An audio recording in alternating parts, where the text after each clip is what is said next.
네, 이제 지난 우리가 살펴봤던 마태복음 10장의 내용들은 예수님께서 이제 가르치시고 전파하시고 고치시는 이 삼중 사역을 하신 후에 제자들에게도 그렇게 가서 하나님 나라를 전파하고 고치도록 하는 사역을 위임을 하십니다. 그래서 이제 제자들이 그렇게 세상에 나아갈 때 무엇을 미리 그들이 대비하고 준비해야 될지에 대해서 말씀하신 내용이 10장 전체의 내용이었습니다. 그렇게 예수님께서 하셨던 하나님 나라를 가르치고 전파하시고 또 많은 병자들을 고치시는 사역을, 또 제자들의 그런 사역을 지켜봐왔던 세례 요한이 오늘 이렇게 질문합니다. 오실 이가 당신입니까? 아니면 다른 이를 기다려야 됩니까? 이 말씀은 메시아로서 오셨는데 지금 하시는 일이 전부입니까? 다른 일은 안 하십니까? 메시아가 맞습니까? 다른 이가 또 있습니까? 라는 질문이 되겠죠. 왜냐하면 지금 그 당시에 보면 여전히 지금 이스라엘은 로마라고 하는 불의한 제국이죠. 그 불의한 나라의 속국으로 여전히 있어요. 안 바뀌었어요. 여전히 불의가 판치고 있단 말이에요. 그리고 또 헤롯이라고 하는 왕가는 로마와 결탁해서 지금 마음껏 권세를 지금 누리고 있단 말이에요. 불의가 여전히 힘을 발휘하고 있죠. 거기다가 그 헤롯 왕이 그 동생의 아내와 결혼을 했어요. 그것이 옳지 않다라고 세례 요한이 선지자로서 그렇게 바른 소리 했다가 헤롯의 미움을 받아서 지금 본인은 감옥에 갇혀 있어요. 그러니까 현실적으로 보니까 하나님 나라를 가르치고 전파하시고 고치시는 사역은 사역대로 있는 것 같은데 불의는 여전히 건재하고 있더라 이 말. 불의가 오히려 의를 삼키고 이기는 것 같더라 이 말. 그러니까 오실 그이가 당신입니까? 이게 전부입니까? 라는 질문을 하게 되는 것이죠. 비유하면 지금 이제 춘향이가 감옥에 갇혀 있는 거예요. 본인은 억울하게 갇혀 있고 변사또는 춘향이한테 수청을 들라고 계속 겁박하고 있고, 그런데 이제 밖에는 이몽룡이 왔다는 거예요. 암행어사가 돼서 왔다는 거예요. 그럼 뭘 기대하겠습니까? 빨리 이제 암행어사가 출두해야 되는 거 아닙니까? 근데 이제 뭘 하냐면, 비유하자면 이몽룡이 와가지고 정의가 임했다라고 선포해요. 하나님의 나라는 하나님의 통치니까 의의 통치가 임했다고 선포해요. 그걸 가르쳐요. 심령이 가난한 자에게 하나님 나라가 임했다. 애통하는 자에게 하나님의 통치가 임했다. 의에 줄이고 목마른 자는 배부를 것이다. 지금 의에 줄이고 목마른 자가 누구예요? 누구보다 세례 요한 당신 아닙니까? 자기는 지금 불의에 삼킨 바 되니까 하나님 나라가 왔다는 거예요. 가르치고 전파해요. 그리고 막 이몽룡이 와서 막 신봉사 눈을 뜨게 하고 막 여러 가지 막 기적을 행해요. 죽은 자도 막 살려내요. 뭔가 있는 것 같아요. 근데 그럼 빨리 와서 암행어사 출두해야 할 거 아닙니까? 근데 보니까 여전히 로마는 건재하고 있고, 그죠? 헤롯은 불의한 힘을 발휘하고 있고, 변사또는 여전히 그렇게 건재하고 있고, 자신은 억울하게 감옥에 그대로 갇힌 채로 있으니까 세례 요한의 질문은 이몽룡이 오셔서 하는 일이 그게 전부입니까? 오실 그이가 당신입니까? 다른 일을 기다려야 됩니까? 거기에 예수님이 이렇게 답변하십니다. 4절에 보니까 예수께서 대답하여 이르시되 너희가 가서 듣고 보는 것을 요한에게 아뢰되 맹인이 고침을 받고 있다. 고치고 있고, 못 걷는 사람이 고침을 받고 있다. 고치고 있고, 나병 환자가 깨끗함을 받고 있다. 고치고 있고, 못 듣는 자가 듣고 있다. 고치고 있고, 심지어 죽은 자가 살아나기도 하고, 가난한 자에게 하나님의 복음이, 하나님 나라의 통치가 전파되고 있다라고 답변을 하십니다.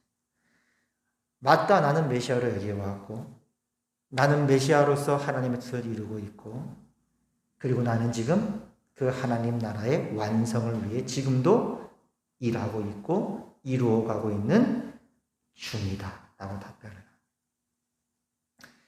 그러니까 더 말하자면 이렇게 말씀하신 셈도 되죠. 다른 복음서와 연결하면 예수님이 이렇게 말씀하신 셈이라고도 우리가 볼 수 있습니다.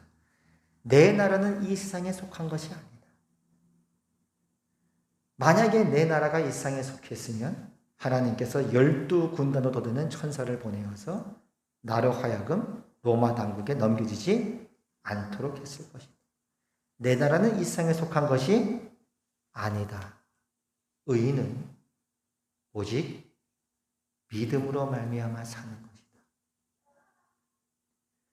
그 믿음으로 살다가 순교의 피가 다 차게 되면 그때 비로소 하나님의 나라가 완성될 것이다.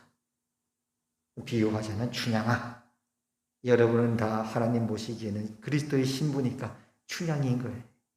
춘향아, 사랑스럽고 예쁘고 귀한 춘향아, 너희는 끝까지 어렵더라도 그 믿음을 지키고 정절을 지키고 그리고 그렇게 죽는다 할지라도 나를 믿는 자는 죽어도 살아나게 될 것이다. 예수님의 답변이 되어집니다. 요한계시록에도 보면 이 세례 요한과 같은 이런 부류의 질문들은 계속되고 있는데요. 우리 요한계시록 6장에 보면 여러 번 확인했죠. 6장 9절에 보니까 이렇게 말씀이 있습니다. 다섯째 인을 떼실 때 내가 보니 하나님의 말씀과 그들이 가진 증거로 말미암아 죽임을 당한 영혼들이 세례 요한과 같이 이 땅에서 억울하게 순교당한 영혼들이 제단 아래에 있어 큰 소리로 불러 이르되 거룩하고 참되신 대주제여 땅에 거하는 자들을 심판하여 우리 피를 갚아주지 아니하시기를 어느 때까지 하시려 하나이까? 언제까지 저렇게 변사또가 저렇게 헤롯이 로마 제국이 활기를 쳐야 합니까? 라고 질문을 하죠. 그때 이렇게 답변하십니다. 각각 그들에게 흰 두루 마귀를 주시며 이르시되 아직 잠시 동안 쉬되 그들의 동무 종들과 형제들도 자기처럼 죽임을 당하여 그 수가 차기까지 하라. 그렇게 순교의 피가 차면 춘향이도 피를 흘리고 죽고 세례 요한도 피를 흘리고 죽고 베드로도 피를 흘리고 십자가에 거꾸로 매달려 죽고 바울도 목이 잘려 참수형을 당하고 그렇게 피가 차면 그때 하나님의 나라가 완성될 것이다. 이러한 장면은 이렇게 복음의 증인으로 살다가 죽는 장면, 세례 요한과 같이 그런 장면은 요한계시록은 여러 모습으로 보여주는데요. 요한계시록 11장 가면 이렇게 말씀합니다. 11장 7절인데요. 요한계시록 11장에 보면 이렇게 나와요. 그들이, 여기서 그들이라고 하는 것은 이제 교회에 나오는 두 증인인데, 두 증인은 이제 복음을 증거하는 성도, 교회의 모습을 상징하는 단어죠. 그 복음을 증거했던 세례 요한과 같은, 바울과 같은 믿음의 선진들이 그 증언을 마칠 때에 무적행으로부터 올라오는 짐승이 그 증인들과 더불어 전쟁을 일으켜 그들을 이기고 그들을 죽일 터인즉. 그러니까 순교자들이 순교를 당하고 이 땅에 죽임을 당하는 건 패배해서 죽임을 당하는 게 아니라 그 달려갈 길을 다 마쳤기 때문에 죽는 것이라. 그 다음 이렇게 나오죠. 그들의 시체가 큰 성길에 있으리니 그 성은 영적으로 하면 소돔이요 소돔이라고도 하고 애굽이라고도 하니 곧 그들의 주께서 십자가에 못 박히신 곳이라. 예수님도 십자가에 못 박은 곳이다. 종이 주인보다 낫지 못하다는 걸 너희가 알지 않나. 이 세상은 예수님도 십자가에 못 박아 죽었는데 누구를 못 죽이겠느냐. 그러나 그렇게 죽는다는 것은 너희가 진 것이 아니라 이겼다는 증거고 너희가 끝까지 믿음을 지켰다는 사실이란다. 그러나 그 예수님의 십자가의 죽음이 사탄의 머리를 깨부순 것처럼 십자가가 기독교의 자랑 아닙니까? 너희가 그렇게 순교의 피를 흘리는 것은 곧 그 너희의 믿음이 세상을 이겼다는 사실이란다. 이렇게 말합니다. 이게 이제 성경은 계속해서 이런 관점에서 보면 세상에 대해서도 이렇게 말해요. 요한계시록을 계속 지금 보고 있는데 세상은 헤롯 때와 똑같이 변사또와 똑같이 앞으로도 불의할 것이고 마지막까지 불의할 것인데 더더욱 불의할 것이고 사랑은 식어갈 것이고 많은 사람들의 믿음을 미혹하려고 할 것이다. 택하신 자까지도 미혹하려고 할 것이다. 그러나 끝까지 견디는 자는 구원을 받을 것이고 이 세상은 점점 더 악해지다가 절대로 좋아지지 않는다는 거예요. 더 악해지다가 한순간에 멸망할 것이다. 이 성령이 증언합니다. 요한계시록 18장 한번 가보면 이렇게 기록이 되어 있습니다. 요한계시록 18장 2절에 보면 힘찬 음성으로 외쳐 이르되 무너졌도다 무너졌도다 큰 성 바벨론이여 귀신의 초소와 각종 더러운 영이 모이는 것과 각종 더럽고 가증한 새들이 모이는 곳이 되었도다. 5절에 보니까 그의 죄는 하늘에 사무쳤으며 순교자의 피가 찼다는 것은 이 세상의 죄가 찼다는 말과 똑같은 말 아닙니까? 그의 죄가 하늘에 사무쳤으며 하나님은 그의 불의한 일을 기억하신지라. 기억하고 있다는 거예요. 그가 준 그대로 그에게 주고 그의 행위대로 갑절을 갚아주고 그가 섞은 잔에도 갑절이나 섞어 그에게 주라. 행위대로 하나님이 갚아준다.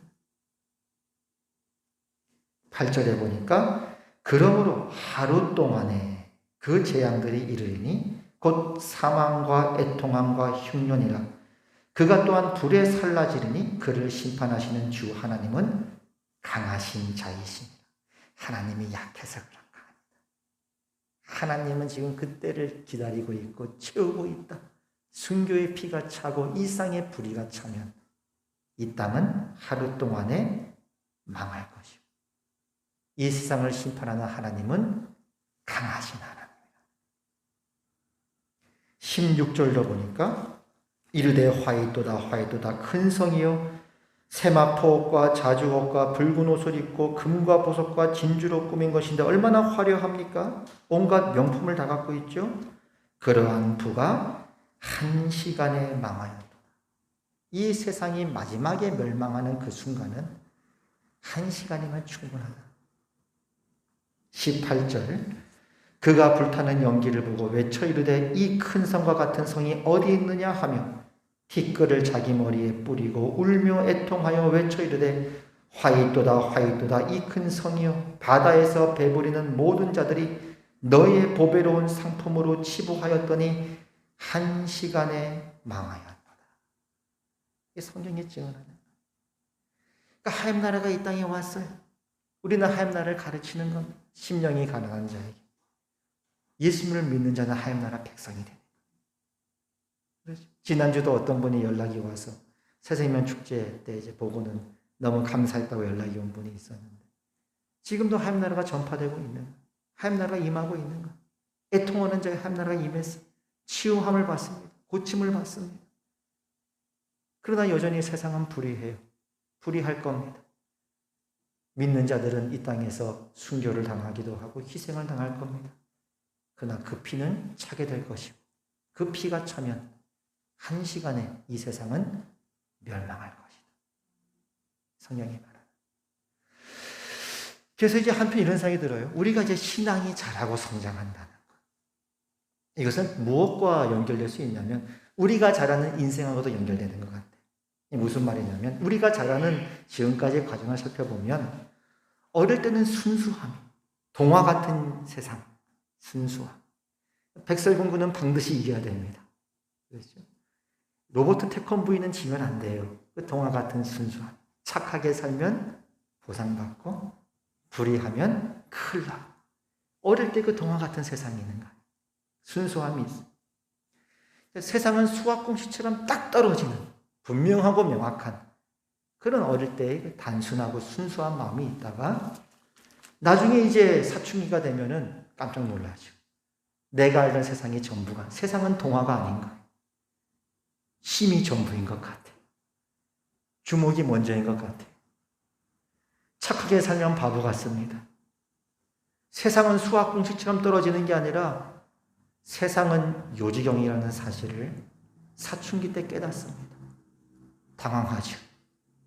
혼란스럽죠. 현실을 자각하기 시작합니다. 그렇죠?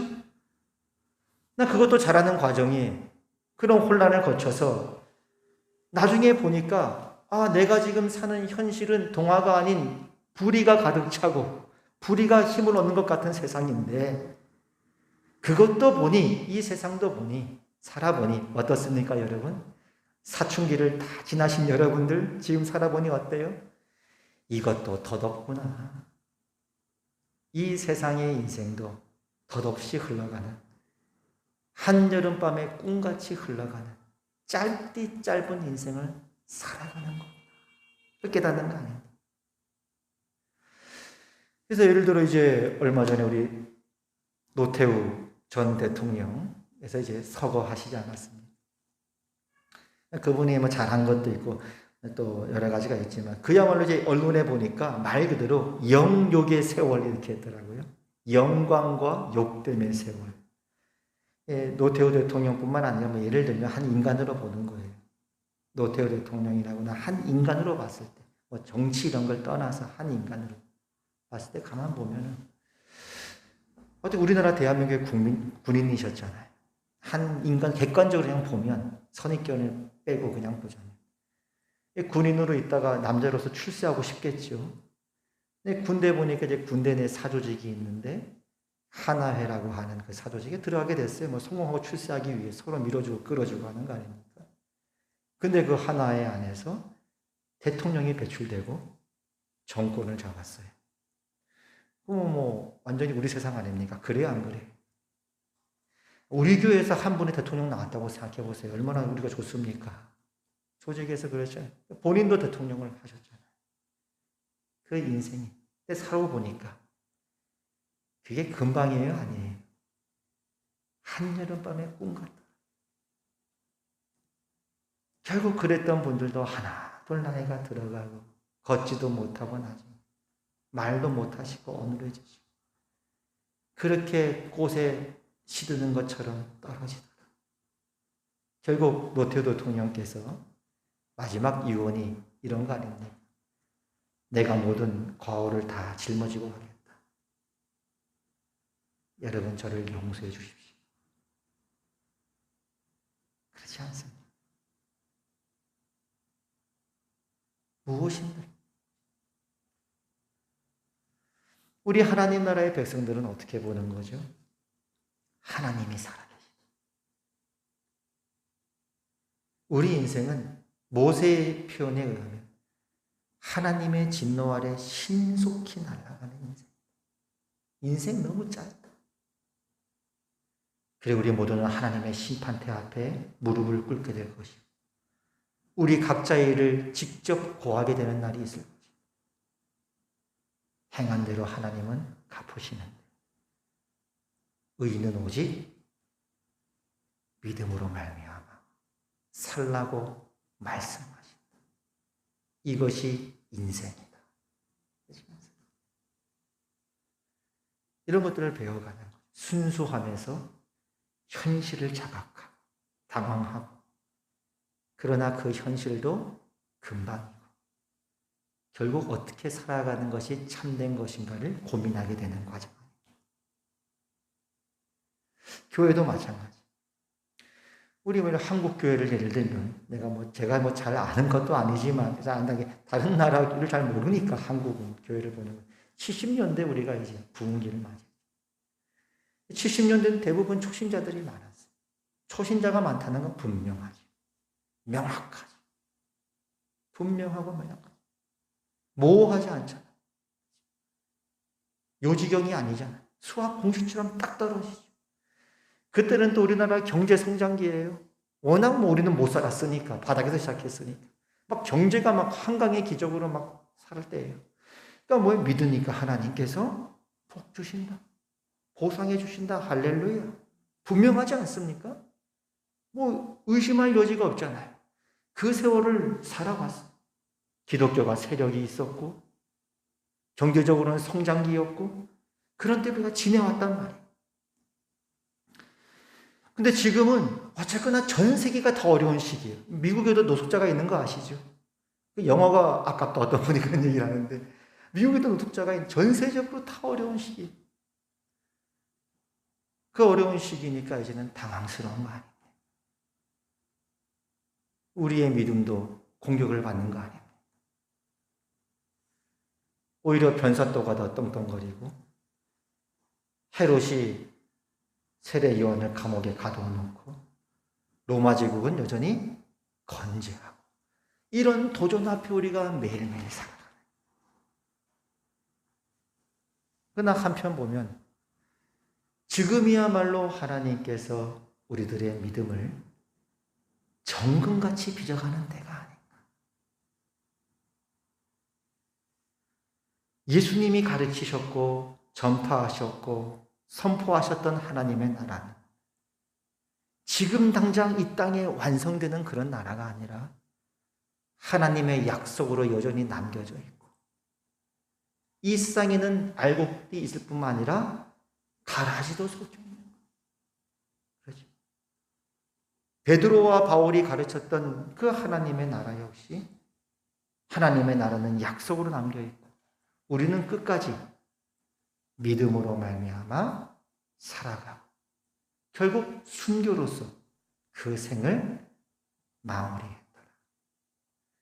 그러니까 오늘 마지막 말씀이 뭐냐면 6절 마태복음 11장 6절 말씀에 이렇게 말씀하시죠. 11장 6절 한번 다 같이 한번 읽어보겠습니다. 시작. 누구든지 나로 말미암아 실족하지 아니하는 자는 복이 있도다 하시니라. 실족하지 말아라. 끝까지 믿음을 지켜라. 히브리서 말씀에 의하면 우리는 뒤로 물러가 멸망할 자가 아니요 오직 영혼을 구원함에 이르는 믿음을 가진 자니라.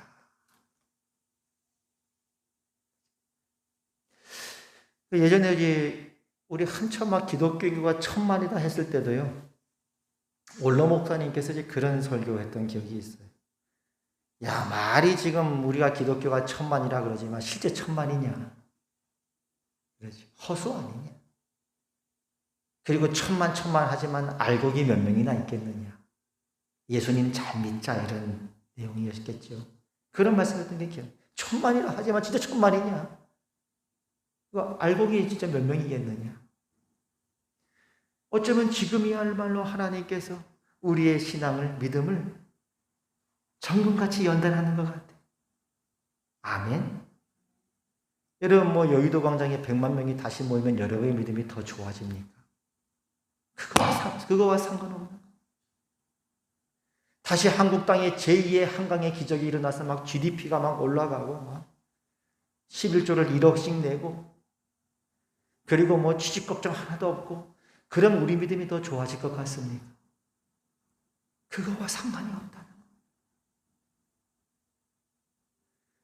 그렇게 100만 명이 모이고 막 GDP가 올라가면 하나님이 더 살아계신 것 같고 예수님이 더 우리 인생의 주인인 것 같고 성령님이 더 살아 역사하신 것 같냐 이거죠.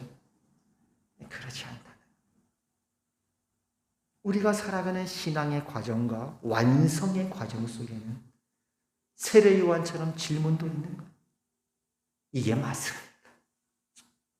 이게 믿음이 맞습니까? 하나님은 왜 믿는 거에 대해서 답변을 안 주십니까? 때로는 질문도 있고 회의도 있는 거예요. 그러나 감사하게도 성경에 보니까 바로 이런 세례 요한의 질문도 있고 예수님의 답변도 있고 히브리서 11장의 믿음장 같은 경우에는 우리에게 그 믿음을 도전하고 있기도 하고 요한계시록은 그 하나님 나라의 완성을 우리에게 증언하고 있고 약속하고 있다는 것.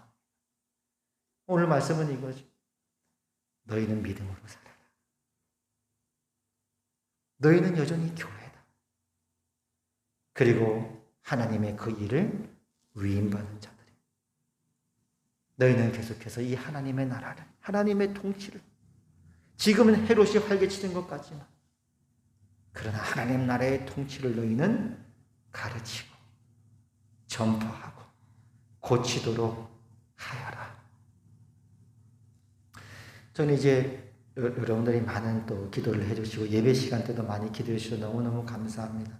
여러분 기도하시고 많은 분들이 알게 되시니까 이제 말씀하시게 되지만 제 아내가 이제 아파서 수술하게 될 텐데 기도를 많이 했거든요. 하나님 좀 고쳐달라고. 수술 안 하고 고치면 얼마나 좋겠습니까? 치유를 해야 되니까. 그랬는데 이제 병원에 갔더니 다시 재검을 했더니 여전히 같은 결과가 나오니까 좀 마음이 그랬어요. 좀 하나님 고쳐주시. 물론 수술하고도 고쳐주시는 거지만 그렇게 수술을 했는데 수술하고 보니까 그 의사가 이렇게 얘기하는 거예요. 회복 속도가 너무너무 빠르다. 너무너무 회복 속도가 빠르다. 그래서 퇴원할 때 다 빼고 퇴원한 거예요. 아내가 많은 사람들이 기도해 주십니다. 의사한테 말했다. 의사가 기도가 중요하죠. 치유가 일어난 거 아닙니까? 저는 이번 일을 통해서 기도의 능력을 체험했어요. 평상시에는 제가 여러분의 기도를 많이 하는데 이번엔 제가 기도를 엄청 많이 받아가지고 진짜 받아보니까 알겠더라고요. 기도의 능력이 이렇게 센 것인지. 그 일을 계속해라. 하나님 나라가 임했다. 예수님이 오셨다. 십자가에 돌아가셨다. 부활하셨다. 사탄의 머리를 깨부셨다. 너희는 그 나라 백성이다. 천국 백성이다. 너에게는 하나님을 아는 믿음이 있다. 하나님을 아는 지식이 있다. 너에게는 영원한 생명이 있다.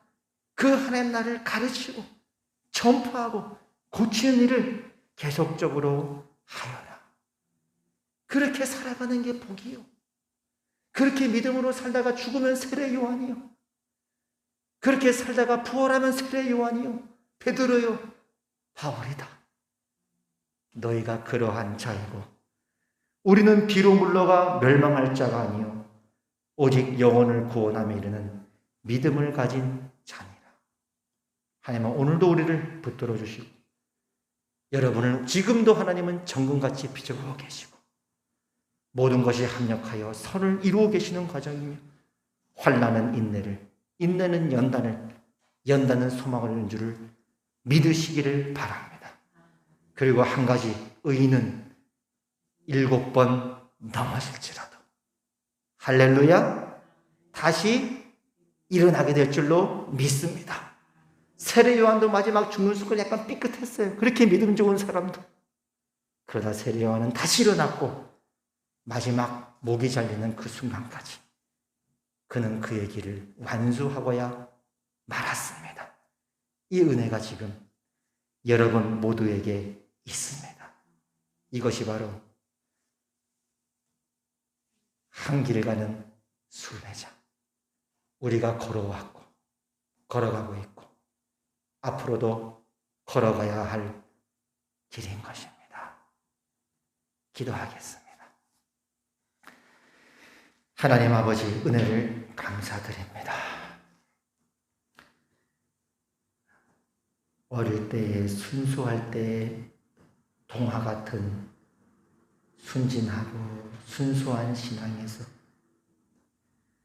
때로는 현실을 자각하고 질문하고 고민하고 묻고 방황하기도 하다가 마침내는 하나님의 거룩한 믿음의 거목이 되어져서 세례 요한의 길로, 바울의 길로, 베드로의 길로, 우리 주님의 길로 끝까지 완주할 것을 믿습니다.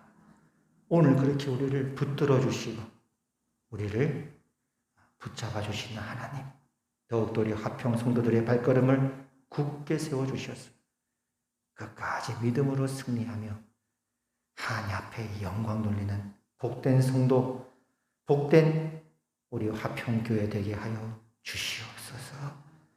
예수님 이름으로 기도합니다. 아멘.